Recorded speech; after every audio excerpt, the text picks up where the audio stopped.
Welcome to our panel discussion, Just Food, Grow, Sell, Eat, part of our Just Talk, Talk Just series.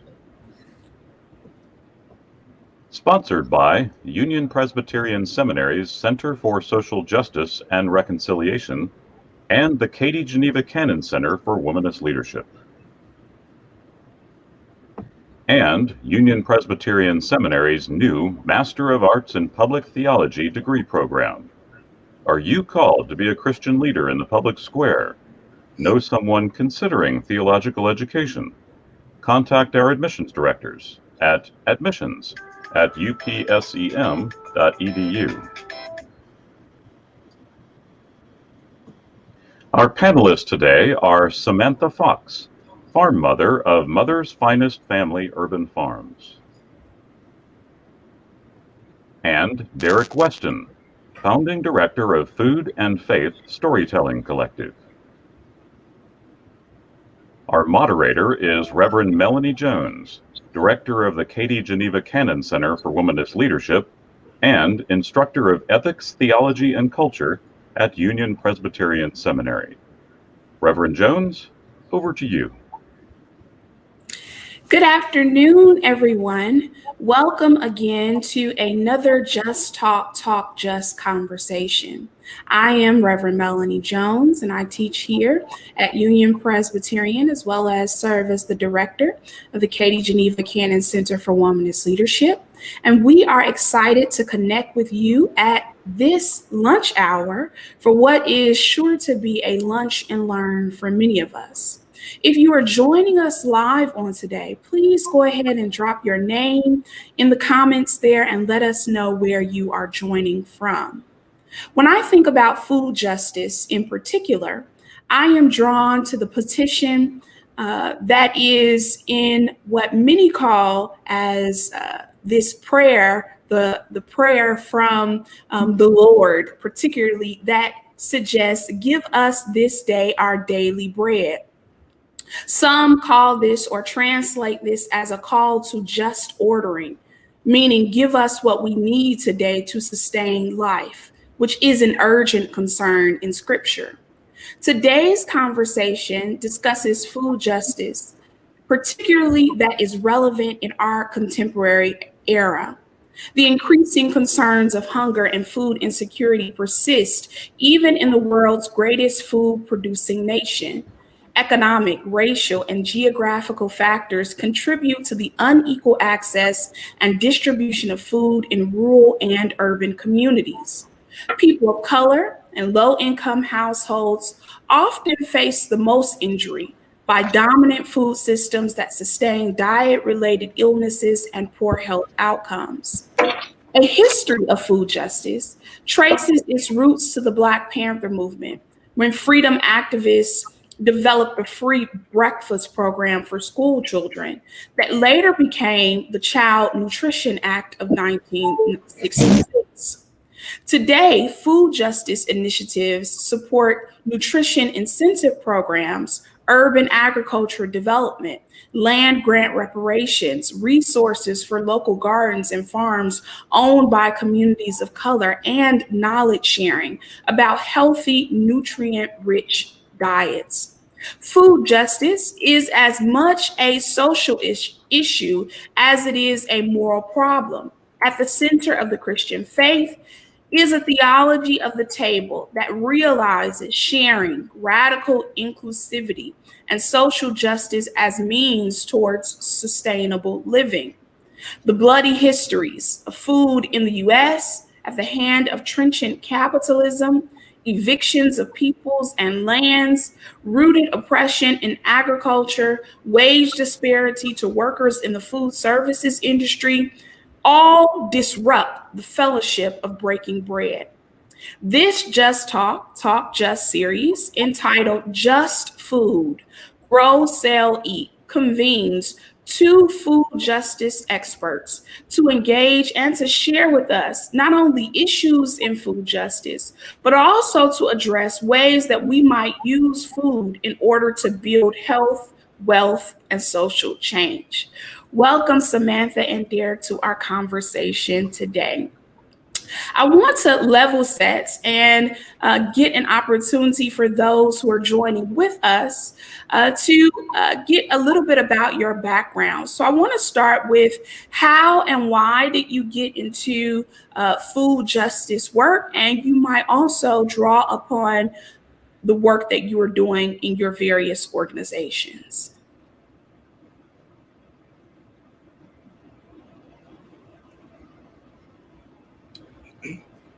I can go first. My name is Samantha Winship. I'm living currently in Winston-Salem, North Carolina. I'm a farmer here. I beekeep. I go out in my community each week and I service the community at local farmers markets. I have an online store, and community health is something that I've really become connected to because it's so important now that we're living in a time that we're just kind of creeping out of a pandemic, which we are actually going right back where we started. Is kind of looking like we're kind of moving backwards with everything in terms of progression with this whole coronavirus. So for me, I really had no plans on getting into food justice. This is not a career that I sat down on a piece of paper in high school and said, hey, I'm going to grow up and I'm going to, get into food activism or food justice. I didn't do that at all.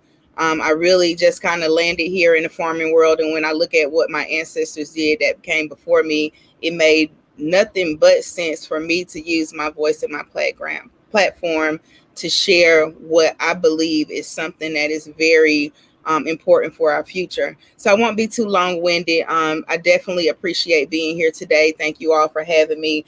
I'm happy to be a part of the conversation and share any perspective and experience that I can to hopefully come up with ways that we can make some positive change.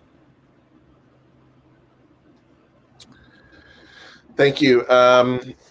So my grandparents, my grandfather was a gardener. My grandmother was the kind of person who could keep any plant alive and resurrect your dying plants and then judge you for letting your plants die. I grew up with sort of that being the background in which I grew up, and gardening for a long time was just sort of a personal thing for me to ground myself. And particularly as I went through a pretty challenging life situation in 2014, and it was gardening was a way for me to just center and find peace and get back to home base. But as I got more serious about gardening, one of the things that I found was that just about every justice issue that I cared about had a food component to it. Immigration has a food component to it. Racial justice has a food component. Even when you start talking about issues of sexism and heteronormativity and homophobia, like there are food components to all of these justice issues of who owns land, who gets to work land, whose land it is. And that really drove me into conversations with other people who were having very high level both theological and practical conversations about food. And I got the great gift of being a part of the Regenerate Fellowship through Wake Forest Divinity School, and being around a bunch of other folks who were like-minded and thinking about food and recognizing that there are people all across this country in faith communities who are doing great work around food. And in recent years, the work that I've just sort of endeavored to begin doing is beginning to build some connective tissue between people around the country who are doing this great food justice work. So, and then I manage a community garden in Baltimore, and during the we're in the pandemic, but last year, food insecurity and just sort of the vulnerability of our food system became incredibly apparent during the pandemic. And so food garden, everything we were growing in the community garden was donated to some organization around the city of Baltimore to help push back against the food insecurity that we saw. So, I come at it from a place of both having my hands in the dirt being a source of healing for me, and recognizing that more of us having hands in the dirt can be a source of healing for our communities.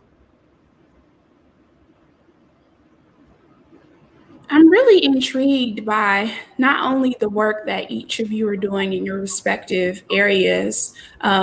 Derrick, obviously talking about that in the context of Baltimore, and Samantha talking about that in the context of Winston-Salem, North Carolina. But I'm interested in us kind of defining this term. We've already mentioned it. What is food justice, and where do you see food injustice perhaps in your communities? Samantha, would you like to go first? You can go ahead and go first. Okay. I think food justice is about equal access to healthy, culturally relevant food, and being able to what we see more often is food injustice. What we see, there are many places that we have labeled food deserts, which I prefer that we start using and normalizing the term food apartheid, because that's what it is. It's a human-made system where there is good, nutritious, healthy food available to people who have access, who have influence, who have resources. And those sorts of foods are not always available in the inner city and rural areas. So that equal access to food that is healthy, to food that is culturally appropriate, that to me is what food justice is. And what we see rampant in our country is food injustice, that we don't have that equal access. And I would also add that it includes equal access to land, the equal access to the ability to grow food and have spaces where we can do that kind of work. This is just really just such a complicated subject. It really has a lot of systems that have been set in place to make all of these type of things work like the machine that they're working right now in 2021. So it's really hard to really dissect a lot of these things especially in a few minutes, and make it all make sense for people, especially, like I said, when we can look back and stand back that this is something that's going on in some of the richest countries in the world. These are not poor countries. These are countries that have money, they have access, they have land, they have soil that is very viable to grow any and everything on. So, you look at it and then you say, well, what's the problem? So, for me, when I look at food justice, just in terms of speaking generally into a community day by day, I think that every child, number one, should have the ability to learn about growing their own food. Every family should have these same abilities. It should not be separated into something that is for privatized school systems, because when we look at it and we go into privatized schools, we see them learning how to grow food. We see them eating the food that they're growing, and it's really jaw-dropping, because then it does become a status thing. It separates people into classism, and it creates a whole bunch of division necessary. So, a lot of times, like I said, I feel like, a hand up, is always good. But the more that we can get out here and really educate folks about how to supply food for themselves, and not only that, but to make money, because you can make money from growing your own food. And we don't even put that at the top of the line. We don't even say that to people. It's just, let me feed you. But when you start having a discussion and saying this food can not only feed you and your family, but you can operate a business, like I'm operating a business. I'm a prime example of somebody who was being an entrepreneur in farming in 2021, along with my family. So, that leadership and going out here and stepping and saying, hey, I can be a successful farmer, or I can be a successful person in this country without, so to say, having some of the degrees and that type of thing that go with it, because farming is one of the biggest classrooms that you can go to and learn so much. I don't care what college you went to. If you go out and you step outside on the field, you probably would know nothing at all about where to start there. So it's really just a humbling experience, because everybody has something to learn out there on that playing field. And like I said, justice for me is teach people how to feed themselves, make it tangible, let them have access to grow these things on, and stop, making it such a difficult process with some of the red tape that goes on with certifications, things that you have to get in order to, have this amount of things in the city. And what it does is really, it goes right back to the system, because then guess what? That person who was trying to get some eggs for their family, they're fined. Then they have a lot of trouble to deal with, and they might not know how to represent themselves in a situation like that, because they're just not, taught to stand up and say, hey, I know about this right here. So then it becomes more trouble for them to even think about getting started with doing any of this, because it's all set up, number one, for them to fail. And there is no justice in that at all. I think both of you said a mouthful, so many ways in which we can really tease this conversation out. And I think both of you are right on in terms of this sense that I think, Derrick, what you said was that when you looked at some of the other ways in which you might pursue social justice in your community, there was a food component related to that. Or in Samantha, this sense that this kind of who gets opportunity to grow their own food, or who has knowledge of there's some classism relate to that. And I'm interested in how do you, and I think you've already began to talk about this, but let's press deeper. How does food justice relate to the larger movements of social justice, whether that is Black Lives Matter or climate or environmental, racial justice, right? How do we see food justice to be squarely within some of these larger social movements in our time now? So are you asking how do we integrate food justice into some of the other topics that are going on current into this? I mean, really, right now where we are with things, is really, it's such a form of control. It really is honestly such a form of control in so many different ways, because I mean, if you really have the control over the food and who's getting the food, who's learning about growing the food, then it is really a big foot on everybody's neck, in such a way. And nobody can really kind of climb up to give another hand to somebody else who is so much to deal with at one time. Like I said, last year, we were going through the pandemic. We were out in the community. We were going to the farmers market every single weekend. We were dealing with people who were sick, who had the coronavirus, actual families in our community. And it was hard. But you know what? Nobody came out there and said, hey, Farmer Samantha, what do you need? What can we do? Nobody did that. That was a personal responsibility that we took on with our job, and we did it.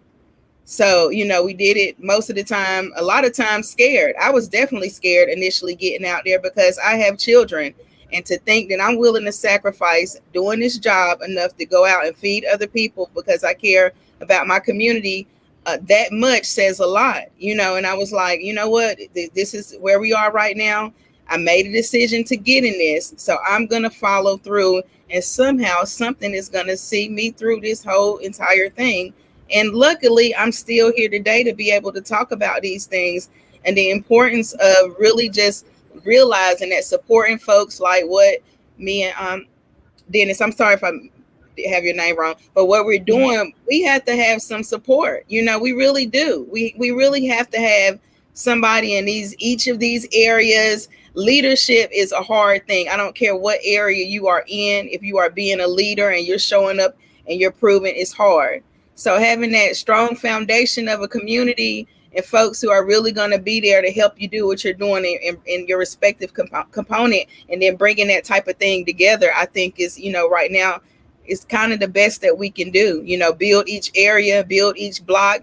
And then, like I said, it is like a machine. Put those pieces together and then you start walking.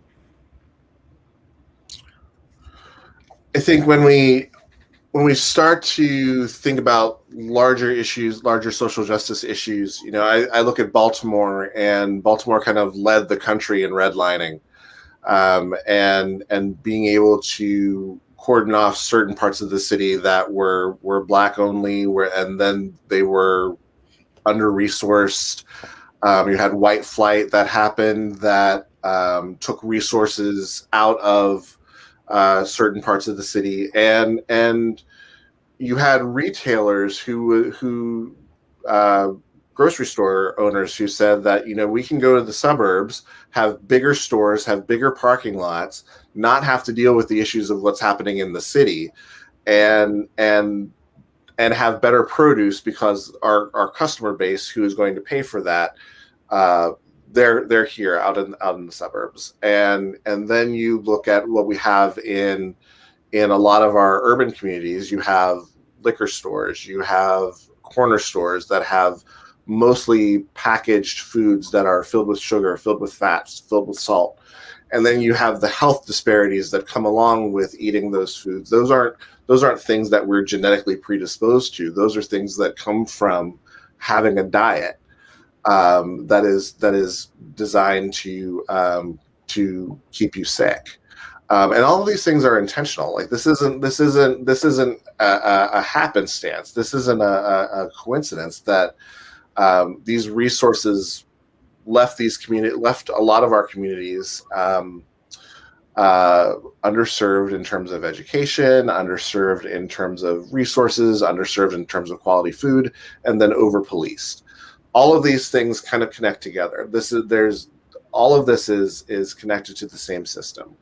And so when you're able to see the food component of this system, when you're able to see that food plays into our being able to care for ourselves, our being able to heal our own bodies, our being able to there's all these things that are connected to performance and childhood performance in school based off of whether or not they've had a good breakfast, whether they're eating regular meals.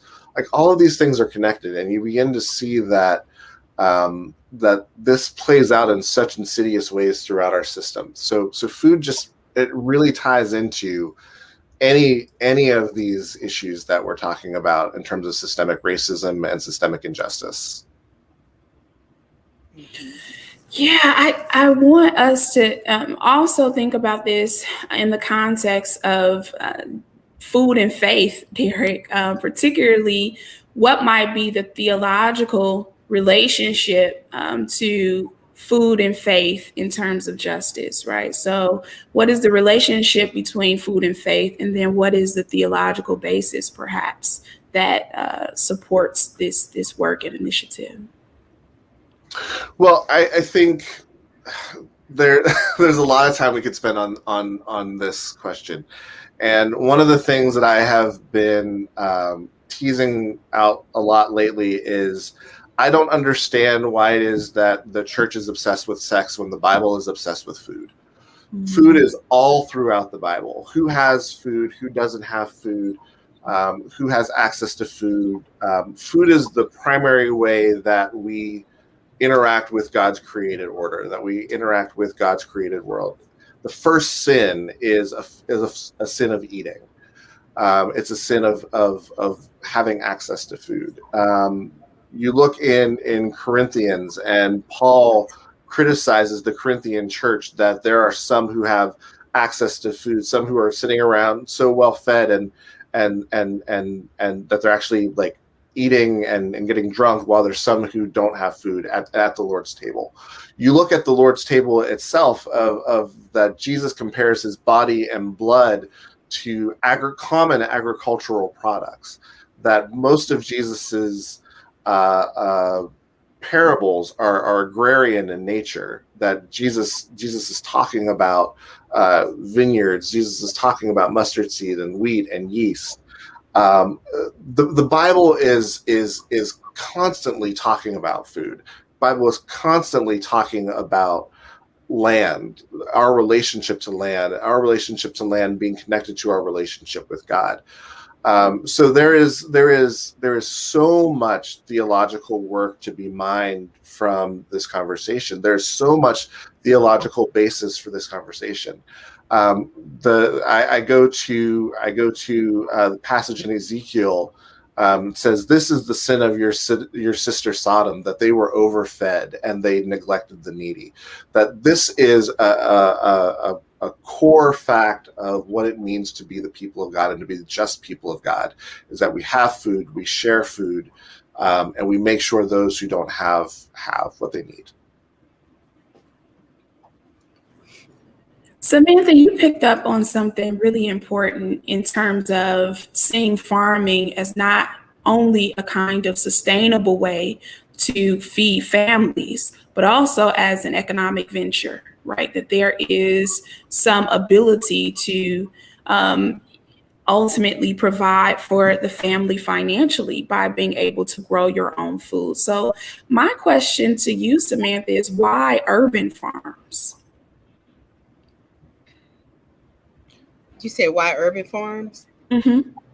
I mean, you know what? I really think the whole term urban farming is just something that is just kind of just overdone a little bit. I mean, it's been going on. People have been growing food in their backyards for a long time, and is not even really being an urban farmer. I know my auntie, she was growing food. I know folks back in the 80s, 90s, and they were growing tomatoes and cucumbers and all of it right in the project background. I grew up in the projects and saw a bunch of folks doing that type of thing. And, I didn't, really, urban farming is not new. It's been going on for a long, long time.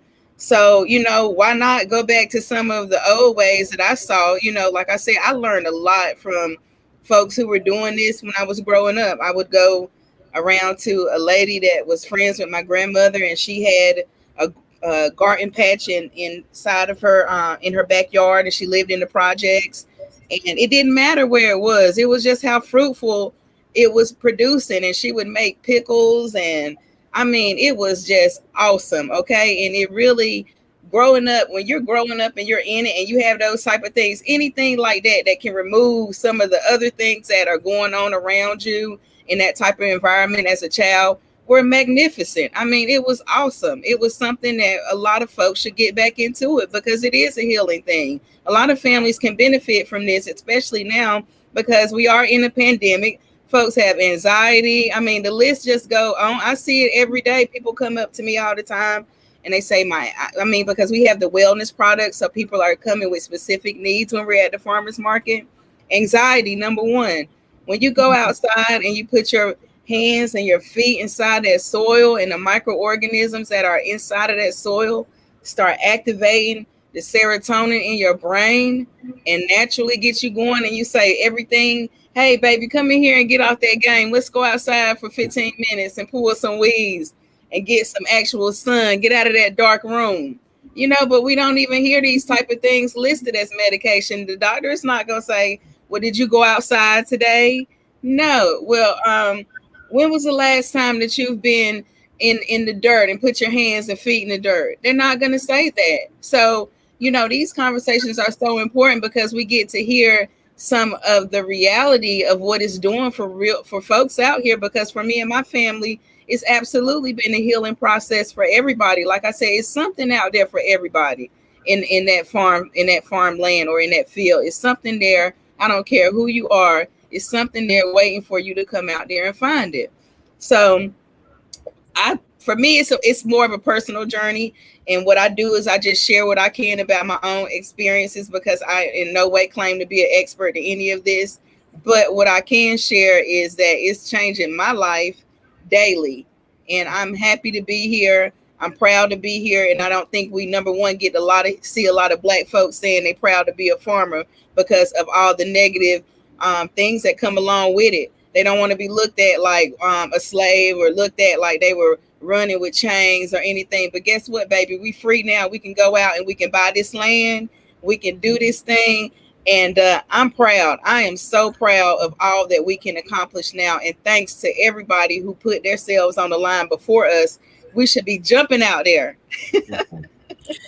I think you hit on something really important, because on one end, right, food is this way of passing down our traditions. It is through these cultural kind of pathways, food pathways, that we're able to tell our stories, right? It's the way that, mom, grandmother, father, grandfather, family, cousin, friend, were able to mix certain recipes and put certain things together and add things that we wouldn't even think go together in order to make these amazing meals that ultimately pass down our traditions, literally in what we take in, right, into our bodies. But on the other hand, when we talk about this issue of justice, the disrupting of those cultural foodways, right, the trampling upon, right, these lands, are not only ways to oppress, right, and ways to stifle our flourishing, but it's also impairments or ways to disrupt our connections with the spirit. Because you mentioned, Samantha, this sense of when we are out there in the garden, when we are in the wild, when we are connected with nature and that which does grow from the ground, that we are also connected with the divine. I mean, Alice Walker, Womanist, right, would tell us over and over again that perhaps, right, it is in the wild is really where we might find a greater sense, not only of ourselves, but also of the divine. Mm-hmm. So I want to first invite folks who are watching, because I see a lot of comments. If you have questions for our folks here, please go ahead and drop those questions right in the chat for us.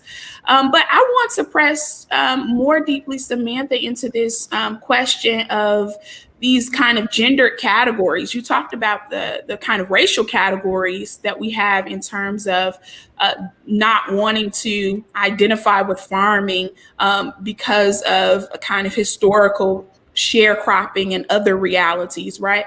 But what might there also be some ways in which people might locate the work of farming solely within male gendered perspectives? What are some of the challenges that you faced as a farm mother? It's really hard for me sometimes.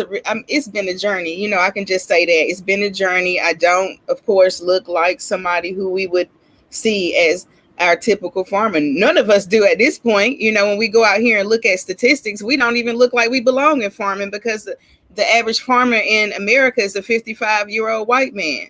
So when you start looking at statistics, we don't even look like we belong on this field at all. Where did it originate? Where did it start? So leaning back into what you said about our culture and our history, the time for us, like I was saying, is right now, because what will happen is slowly each generation keeps going on and on and on until the whole face of farming, you don't see one single black face standing there, because it's all become a whitewashed industry. And that's the reality of it.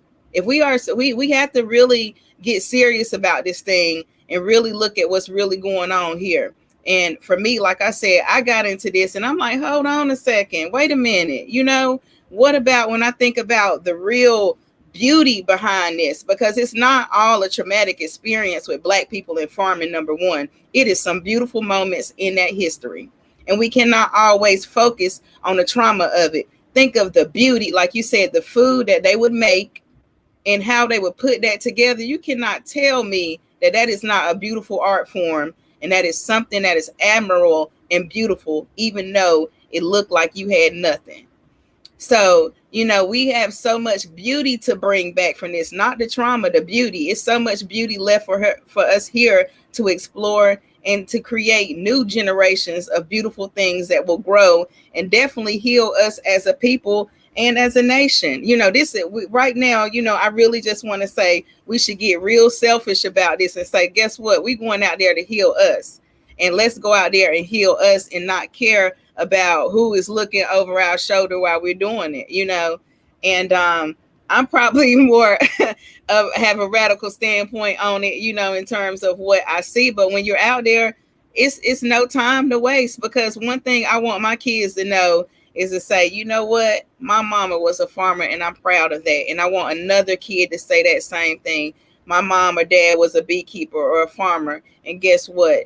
They are like the president. They are like gold to me. They are like royalty to me, and that type of thing. And that not to be erased from us, and it not to be always something that's traumatic. Like I said, think about the beauty in what we have and what we have left. And the food is definitely one thing that I appreciate about all of it. Derrick, we have a question from Mark Davis who's watching. He says, can we talk about the policies and economic forces that lead to grocery store deserts, even though you've given us new terminology for that, in struggling communities? So can we talk about the policies and economic forces that lead to grocery store deserts in struggling communities? Yeah, I mean, we talked about it a little bit already that, there was an intentional move in the 60s to be able to, as white flight was happening from our urban centers, to incentivize people to put grocery stores and into the suburbs, and to put them away from the cities, to put them away from the urban centers, and to put them into most affluent, mostly white spaces. This has continued to be incentivized. It's continued to be a thing where you have the ability to have a larger building, to have more product, you have more parking spaces. This continues to be something that's encouraged. And so when you see that people are struggling to bring healthy food into urban spaces, into particularly Black spaces, like they're having to do it from corners, from farmers markets, from these spaces that are where they're not going to get the kind of foot traffic, they're not going to get the kind of business going through, and it's hard, and it remains hard that we don't have access to being able to have our food that we grow in large supermarkets, because we don't have access to those distribution systems. Because what Samantha was saying, that the average farmer is a 50-year-old white guy who has thousands of acres and has access through the government to get their food into the large grocery stores. Mm-hmm. So it was Nixon and Nixon's Department of Agriculture that told everyone to get big or get out. Mm-hmm. And once they started that process, they started gobbling up the farms of people of color, Black people, and then consolidating into these giant corporate farms that we see now. And making it almost impossible for people of color, farmers of color, to be able to get their products into these grocery stores. So there's a big complex system that I think we have to push back against by doing more growing locally. Yeah, I just wanted to chime in real quick and say I agree. What he's saying is 100% factual. Because when you look at this thing, it's sad to say, when you look at this thing in an industrialized standpoint, it's not about the food. That's not the business there in farming. It's not, okay? And that's what we need to really look at. Like it's a whole big systematic process to all of this, and it goes hand in hand. It's like holding each other's hand in a big circle. And if we don't start thinking locally, like he just mentioned, and we don't start thinking small farmers matter, and we don't think that we have power in our own community to even have conversations like this, because when do we gather and talk about community health? We don't see that a lot. We don't see us gather and say, hey, you know what? It's a pandemic now. Let's go over and have a potluck with some of this community garden food and talk about what we can do, in terms of a community, like planting and doing some of the things that you can do together in order to heal, and even that energy of being together absolutely matters, but everything now is meant to be so separate. It's really takes people away from being with each other in that energy in the room that we used to get when we would see our elders pile up in a room and they would talk about different things. They would get in there and cook and do these type of things. We don't hardly see that anymore. And that type of thing is diminishing day by day. And soon the blueprint, is kind of gone. The blueprint kind of falls away when we don't think of it. The only thing we're looking at is, wait, we have to get directions from the higher ups or the corporations to tell us what we need to do next. And we're waiting, and we're so scared to say, hey, you know what? I think this might be a good time for me to really get involved in what's going on over here in my community garden. Or I really think I need to get up in this Saturday. I know it's a little bit early and I worked a little bit late on Friday, but I need to make it up to this farmer's market today and see what I can do.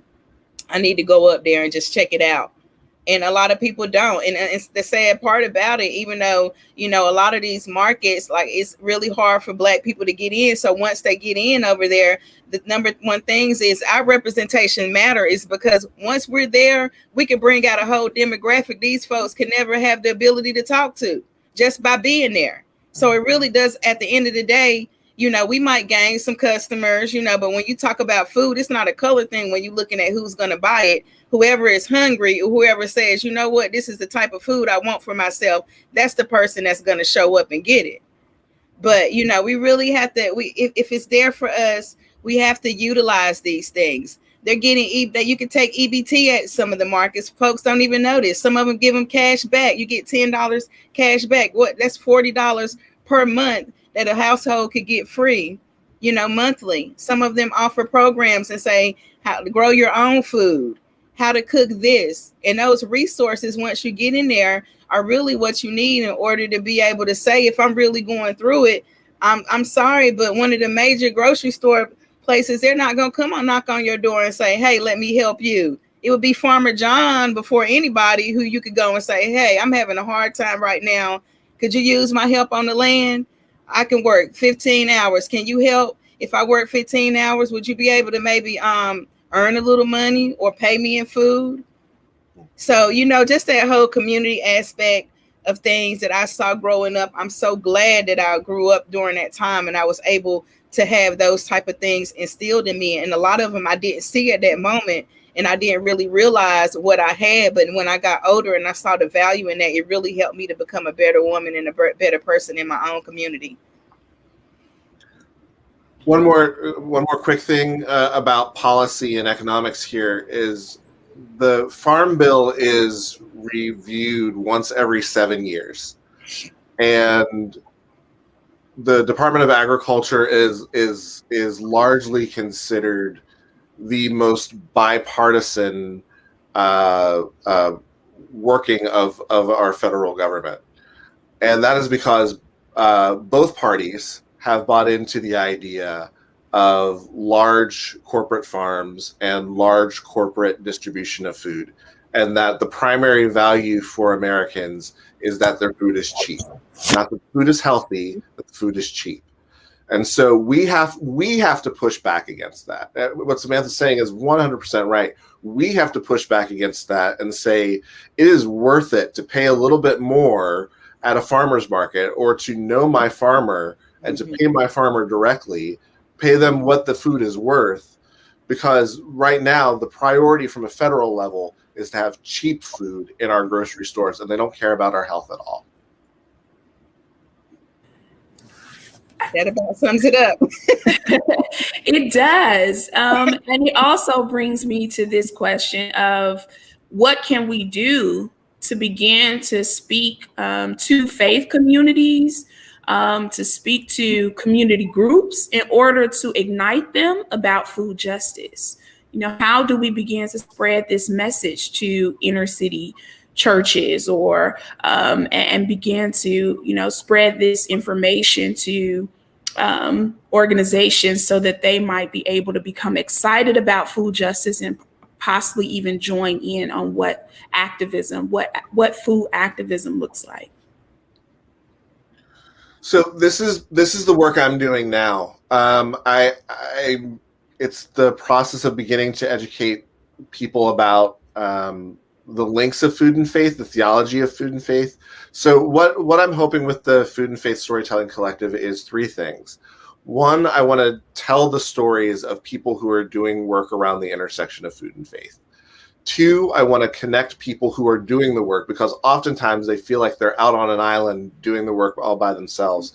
And because of growing seasons, often can't get together to like go to a conference or things like that. And then 3, encourage people and equip people of faith to enter this work themselves. And I think part of that, and I think there's a wonderful model here in Baltimore, the Black Church Food Security Network. It's a wonderful model. But a part of that is understanding that church land is one of the best assets that we have. And we are dumping millions of dollars into maintaining lawns instead of turning our church land into growable, arable land where we can be producing for our local communities, in our communities of faith, turning those things around to serve our communities directly. So that's the beginning of the work that we're starting to do with the Food and Faith Storytelling Collective. Right. Samantha, what are some steps perhaps that people can even think about in terms of organizing a garden to serve communities or getting started? I'm new to this. How do I begin to get started growing my own food? You know what? It's so many resources out there that are free in these communities. But like I said, if you don't know about something, then what use is it up to you? You just don't know. Like I didn't know we had a program in our community for the cooperative extension. I had no idea. I moved to Winston-Salem. Nobody is definitely knocking you down to tell you about all the wonderful positive resources. You got to go out there and network and meet folks and get in the right circle. But, the cooperative extension for me was an awesome place where I was able to go and find out some education about gardening, because I did already have some foundation in understanding how to grow plants.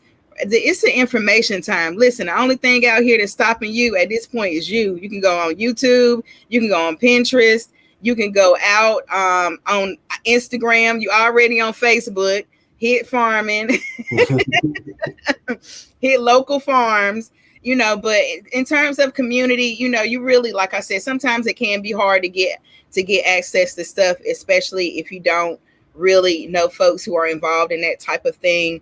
Most places I think have a cooperative extension. That would be a good place to start in terms of understanding and actually getting some resources that might connect you with information and resources about farming. Go visit your local farmers market. Again, those folks out there, they are an abundance of information. They know they can help you. You buying a tomato, say, hey, I'm trying to figure out, should I buy this type of soil, or I'm having problems with this type of bug on my plant? Get out there and really talk to folks and get connected in the world. You got to be around the people that you want to, things that you want to get involved in. So, that might be visiting the market, going to the cooperative extension.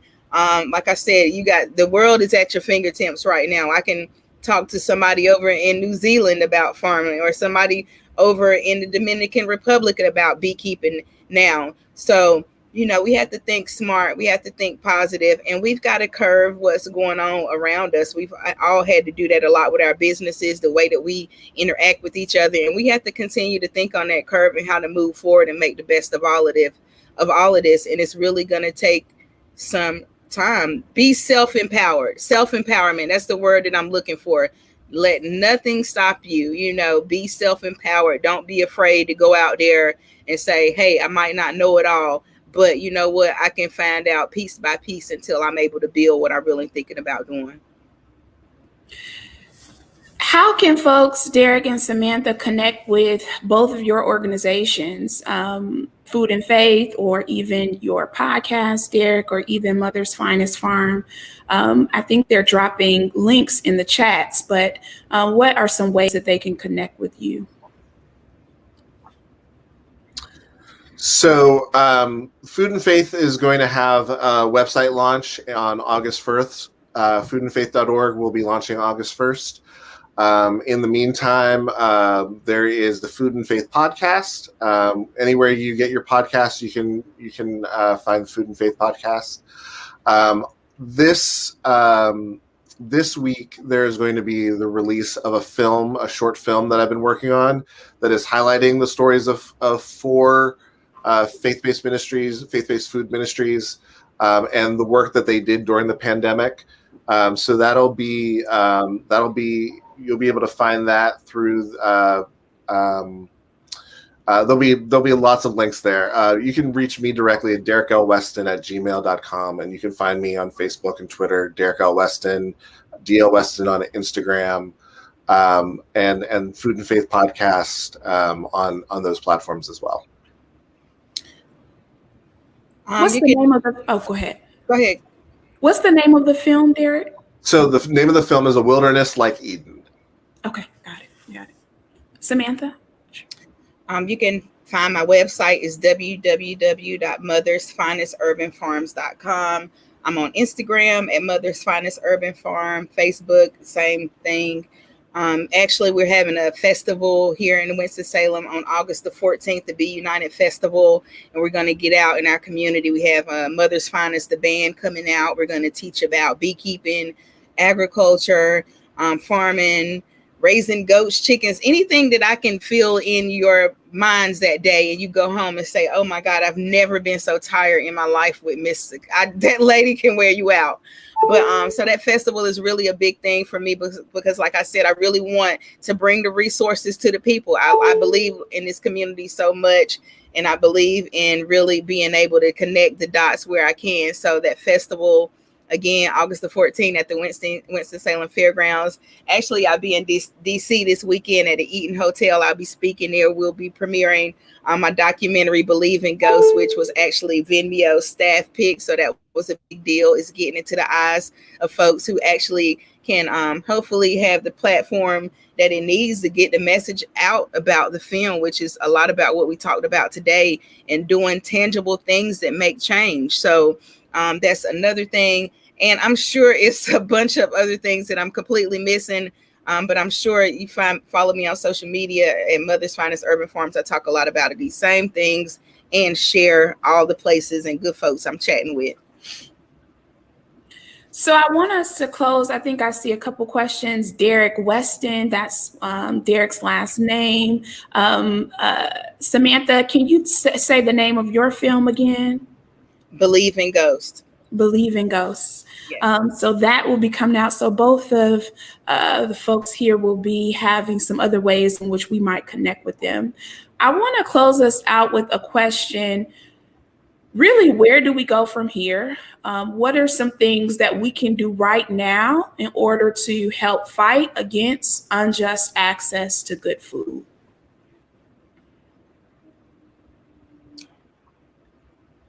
Derrick, did you want to go ahead and start? Sure, I'll start. I think the answers are local. I think the answers are small. The kingdom of God is like mustard seed. The kingdom of God is like yeast. We have to have small actions that have replicating effects. And so I think that means to the extent that you can grow your food, to the extent that you can know the people who are growing your food, I think that means in some ways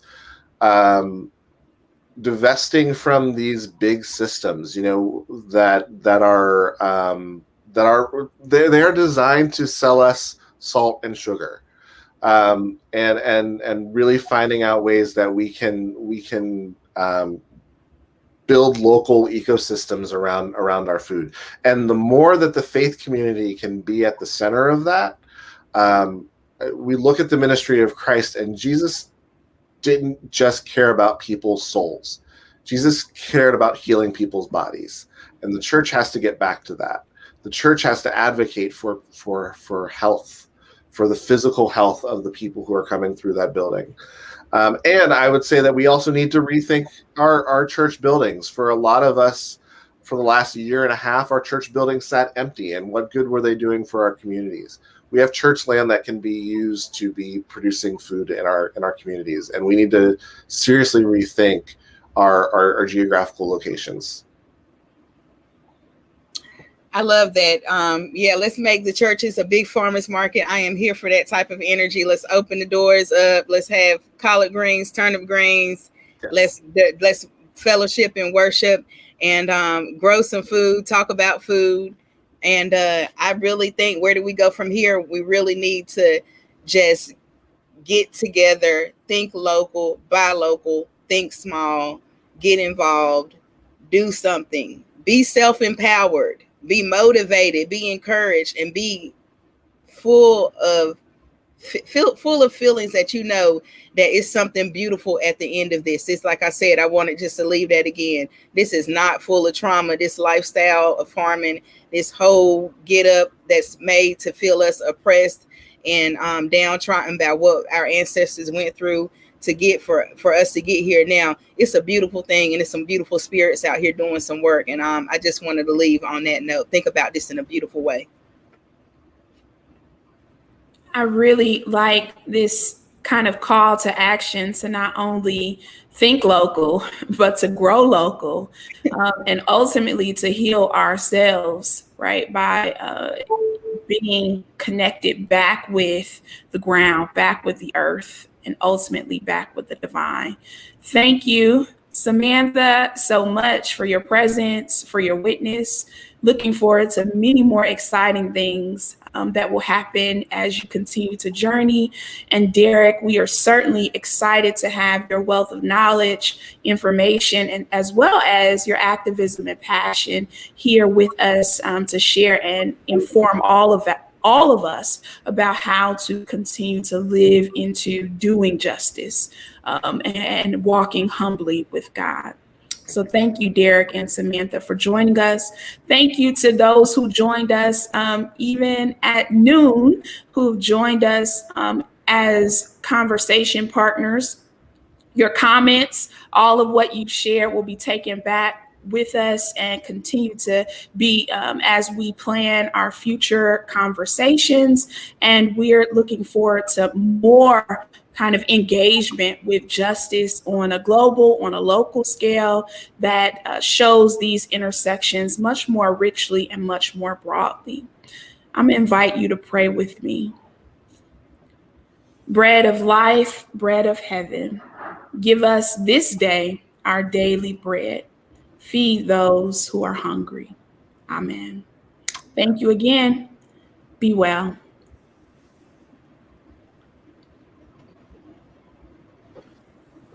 Thank you, Reverend Jones, and thank you all for watching. Join us again July 27th for another lunchtime Just Talk, Talk Just webinar on climate justice. Watch your email for details. Until then, enjoy the rest of your day.